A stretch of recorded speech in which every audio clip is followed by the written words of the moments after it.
Hello guys, welcome to Omega Gens. Today we will cover the topic independence of judiciary. Guys, jurisdiction of Supreme Court and High Court already explained in previous lectures. You will get the link in description. If you like the videos, if you like the content, so please guys do like, share and subscribe to the channel and do not forget to press the bell icon.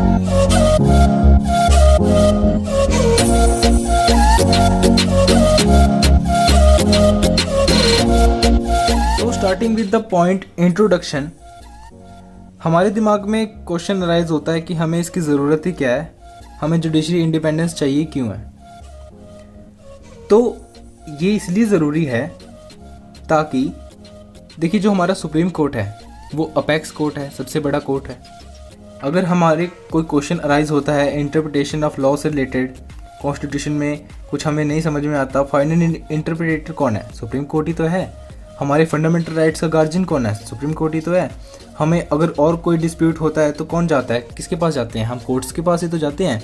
अगर judiciary ही biased हो जाए या फिर intervention हो जाए उसका executive का या फिर लेजिस्लेटिव फंक्शंस का, तो इस हिसाब से तो जुडिशरी तो मतलब फिर इंडिपेंडेंट तो है नहीं है, वो तो डिपेंडेंट हो जाएगी। और अगर वो डिपेंडेंट हो गई तो वो बायस्ड हो जाएगी, और बायस्ड हुई तो इक्वल जस्टिस नहीं मिल सकेगा हर किसी को, और राइट्स हर किसी के प्रोटेक्ट नहीं होंगे, इंडिविजुअल के राइट्स प्रोटेक्ट नहीं होंगे। जुडिशरी के ऊपर एक पॉलिटिकल प्रेशर बनाया जा सकता है, ठीक है, उसकी पोजीशन से रिलेटेड, उसके जजेस के टेन्योर से रिलेटेड, जजेस के जो सैलरी है उस चीज़ से रिलेटेड उनके ऊपर एक प्रेशर क्रिएट किया जा सकता है। तो हमारे कॉन्स्टिट्यूशन में कुछ प्रोविजंस हैं जो हमें ये बताते हैं कि जो हमारी जुडिशरी जो है वो एक इंडिपेंडेंट जुडिशरी है। ओके, सबसे पहले क्या आता है कि हमारे जो कॉन्स्टिट्यूशन ने ना सिक्योरिटी प्रोवाइड की है टेन्योर को। ओके, जो इनका कार्यकाल संभालने का समय है उसको हमारे कॉन्स्टिट्यूशन ने इंडिपेंडेंट बना दिया है। सुप्रीम कोर्ट के लिए एक एज फिक्स कर दी, 65 ईयर्स तक जज बन के रह सकते हैं, उसके बाद रिटायर होना पड़ेगा। हाई कोर्ट के लिए 62 ईयर्स निश्चित कर दी, नो डाउट, ठीक है। इसके बाद उन्होंने क्या कहा कि इनको हटाया तो जा सकता है लेकिन इम्पीचमेंट के द्वारा हटाया जा सकता है, ठीक है। और इम्पीचमेंट कैसे होगी? एक जो रेजोल्यूशन होगा वो पास्ड होना चाहिए 2/3 ऑफ द मेजोरिटी, ठीक है, और पार्लियामेंट के अंदर, ठीक है। और ये किसी भी मतलब ऐसा नहीं है कि कोई भी ऑर्डर कर देगा और इनको इनके ऑफिस से हटा दिया जाएगा, नहीं, पॉसिबल ही नहीं है, ठीक है। इनके ग्राउंड्स क्या होते हैं? अगर ये मिसबिहेव करें या इनकैपेसिटी हो जाए, मतलब ये उस पोस्ट के लिए काबिल ही ना रहें, अनसाउंड हो जाएं, ठीक है, या फिर कुछ भी हो सकता है। ओके, नाउ सैलरी ऑफ जजेस आर फिक्स्ड। अब किसी व्यक्ति का वेतन ही ना दें, जज का वेतन ही ना दें, उसको सैलरी ना दें, ठीक है। अगर इंडिपेंडेंस ना होती, एग्जीक्यूटिव का इंटरफेरेंस होता, तो जज को ये लगेगा कि मेरी जो तनख्वाह है क्या पता इस महीने की ना आए क्योंकि मैंने इस केस में ऐसा डिसीजन दे दिया, या फिर उसको ये कह दिया जाए कि आपकी जो तनख्वाह है ये काट ली जाएगी अगर आपने ऐसा कर दिया। तो मतलब यहाँ से भी एक पार्ट है कि जो जजेस हैं वो इन्फ्लुएंस हो सकते हैं यहाँ से, या फिर डिस्ग्रेस उनकी पोस्ट को हो सकता है यहाँ पे, ठीक है। तो आर्टिकल 125 जो सैलरी एंड अलाउंसेस है सुप्रीम कोर्ट की जजेस की, वो कॉन्स्टिट्यूशन ने फिक्स कर दिए according to Consolidated Fund of India. Consolidated Fund of India में से सैलरी आती है सुप्रीम कोर्ट ऑफ जजेस की, और उनके टेन्योर के दौरान उनकी सैलरी या अलाउंसेस को छेड़छाड़ नहीं की जा सकती उनके साथ, ठीक है। बढ़ाए बेशक जा सकते हैं लेकिन घटाए नहीं जा सकते। और इसमें एक्सेप्शन है, अगर फाइनेंशियल इमरजेंसी लग जाए आर्टिकल 360 पूरे देश में, तब उनकी जो सैलरी है, अलाउंसेस है, उसमें कुछ चेंजेस किए जा सकते हैं। ओके, अगर ऐसा हो कि जो हमारे सुप्रीम कोर्ट हैं, हमारे हाई कोर्ट हैं, जो हमारे कोर्ट्स हैं, वो उनके पास कोई पावर है किसी केस से डील करने के लिए। अब किसी को पता है कि ये केस पहुंचेगा वहाँ पे और जो लेजिस्लेटिव है, जो पार्लियामेंट है, वो क्या काम करता है कि मतलब उनको पता है कि गवर्नमेंट को इस चीज़ से दिक्कत है, इस चीज़ से उनको डर लग रहा है, तो वो पहले ही उस जुरिस्डिक्शन को, उस कोर्ट की जुरिस्डिक्शन को एक्सक्लूड कर दें, ठीक है, उसको कर्टेल कर लें। तो फिर यहाँ पे हम कह सकते हैं कि जुडिशरी जो है वो इंडिपेंडेंट है? नहीं कह सकते।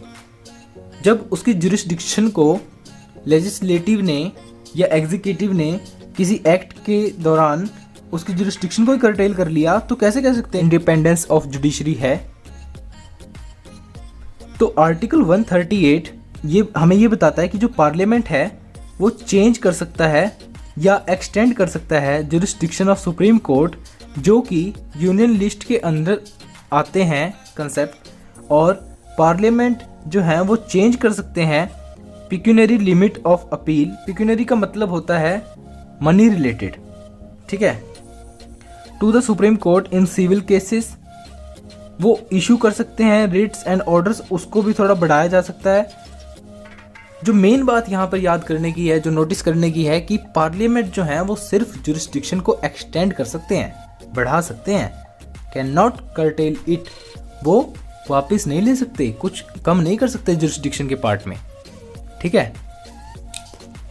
यहां पर बताया गया can not curtail it and extend the jurisdiction, can only, okay, यही इंपॉर्टेंट है इसके अंदर। The fourth one is no discussion in legislature. देखिए, ना तो पार्लियामेंट में होगा ना ही स्टेट लेजिस्लेचर में होगा। डिस्कशन किससे रिलेटेड? सुप्रीम कोर्ट के जज के उसने क्या काम किया, उसने ऐसे काम क्यों किया, उसकी ड्यूटीज जो थी उसने जो परफॉर्म की, उससे रिलेटेड स्टेट लेजिस्लेचर में या पार्लियामेंट में कोई डिस्कशन नहीं होगा। अगर कोई जज हाई कोर्ट का सपोज कोई काम ठीक से नहीं करते तो उसका नोटिस सुपीरियर कोर्ट लेगा, उसे सुपीरियर जजेस लेंगे, ना कि पार्लियामेंट या स्टेट लेजिस्लेचर, ओके। कोर्ट्स के पास पावर है कि वो अपने कंटेम्प्ट के लिए पनिश कर सकते हैं। हमने पहले ही डिस्कस किया हुआ है contempt of court in article 129 of supreme court jurisdiction, ठीक है, लिंक आपको सजेस्टेड में मिल जाएगा। देखिए, आर्टिकल 129 एंड 215 सुप्रीम कोर्ट और हाई कोर्ट के पास पावर है ताकि वो पनिश कर सकते हैं उसके कंटेम्प्ट के लिए।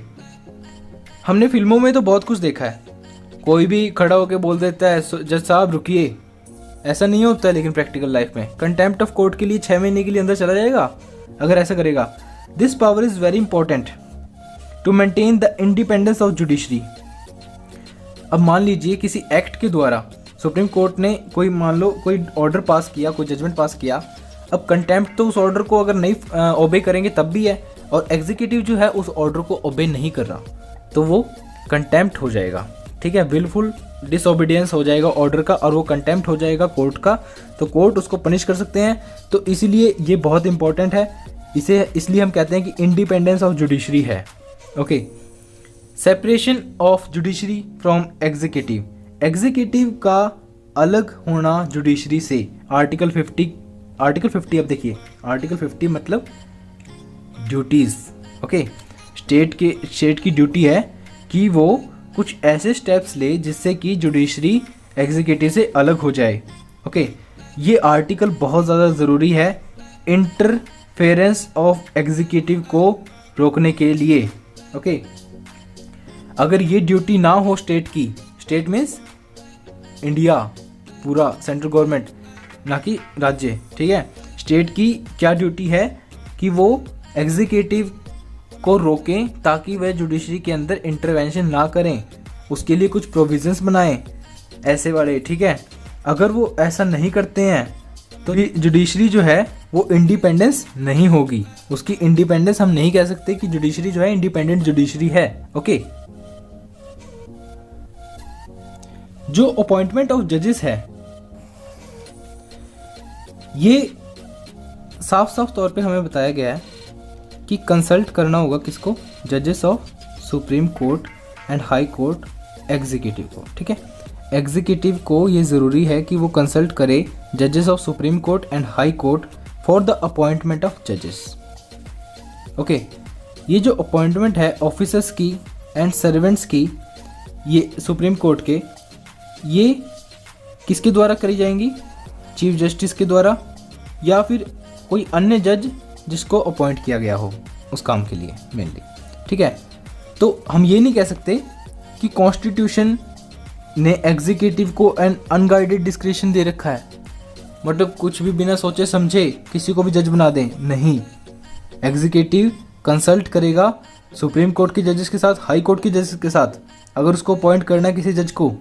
ठीक है, और अगर किसी ऑफिसर या सर्वेंट को अपॉइंट करना है सुप्रीम कोर्ट में तो चीफ जस्टिस जो होंगे वो अपॉइंट कर सकते हैं, या फिर कोई अन्य जज जिसको स्पेशल उस पर्पस के लिए ही अपॉइंट किया गया है उस अपॉइंटमेंट करने के लिए। ओके, अब prohibition on practice after retirement. Article 124 clause 7 एक रिटायर्ड जज को प्रोहिबिट करते हैं, सुप्रीम कोर्ट के रिटायर्ड जज को प्रोहिबिट करते हैं कि वो किसी भी कोर्ट में, इंडिया की टेरिटरी के अंदर जो कोई कोर्ट है, किसी भी कोर्ट में, वेदर वो छोटा कोर्ट हो, सबॉर्डिनेट कोर्ट हो, हाई कोर्ट हो या खुद सुप्रीम कोर्ट भी हो, उसके अंदर प्रैक्टिस नहीं कर सकते, प्लीड नहीं कर सकते। ओके, बट द जज of high court may appear and plead in court where he has not acted as a जज। मतलब हाई कोर्ट के जो जस्टिस हैं वो अपीयर हो सकते हैं, प्लीड कर सकते हैं उस कोर्ट में जिस कोर्ट में वो कभी जज थे ही नहीं। ठीक है, आफ्टर रिटायरमेंट। ओके, यहाँ पर एक टर्म यूज हुई एनी कोर्ट। एनी कोर्ट का मतलब है सुप्रीम कोर्ट ऑफ इंडिया या फिर अन्य high court, any other high court जहाँ पर वो जज के तौर पर कभी अपॉइंट ही नहीं किए गए। ओके, हाई कोर्ट के जस्टिस कभी भी लोअर कोर्ट में, सबऑर्डिनेट कोर्ट में प्रैक्टिस के लिए नहीं जा सकते, ये प्रोहिबिट किया गया है उनको भी। Okay, thank you. इसके साथ हमने टॉपिक कवर कर लिया है independence of judiciary. Thank you so much, keep supporting guys. If you like the content, subscribe the YouTube channel and like the video. Thank you.